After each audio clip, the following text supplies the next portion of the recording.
Good morning, and thanks for stopping by. Happy Easter. It's a beautiful day here in Virginia, and I hope it's nice wherever you are too. I am going to tell you a story today about my great great grandfather, and his name is Peder Olaussen Johnson. And Peder Olaussen Johnson was born in 1852 in Norway. He was the second of 9 children of Olaussen Karen Johnson. And you might remember I told the story of Olaus Johnson in one of my very first stories about family history that I did.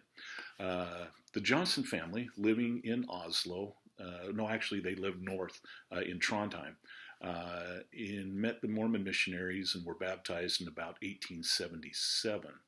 And it resulted in some pretty harsh feelings and a lot of persecution. And so the family dismantled their home, which they had built on some rented property.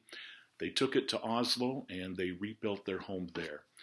They expanded it as well, and it actually became the very first mission home for the Church of Jesus Christ in Norway. Now, from there, the family moved to America, and Grandpa Peder arrived at Ellis Island in 1880 and then made their way cross country and settled in Cache Valley, Utah. Now, when they arrived, ground had been broken on the Logan Temple for the Church of Jesus Christ of Latter-day Saints, and Grandpa and his brothers were assigned to work on the building of the temple. At some point in his life, Grandpa Peder had become deaf, and so he was assigned to work up at the sawmill, which was located in Logan Canyon.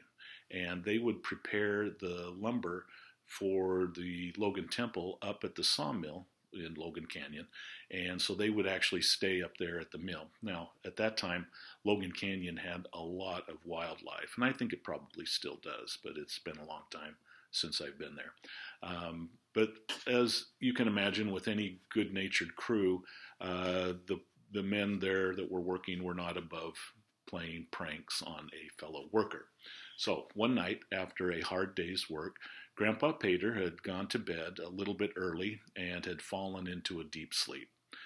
Then later that evening, the rest of the crew that were working at the sawmill, and I understand that maybe a couple of his brothers were involved in this, they decided they'd pull a little trick on him.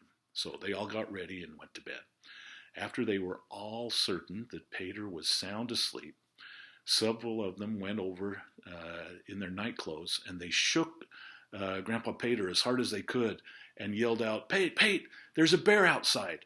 Now, Grandpa Peder was a very large man, very strong. He had survived a lot of perils at the North Sea working as a first mate on a ship, and so he got up, put on his boots, well, I'd probably put on his pants first, then put on his boots, and grabbed a great big double-headed axe that was very sharp, and went outside.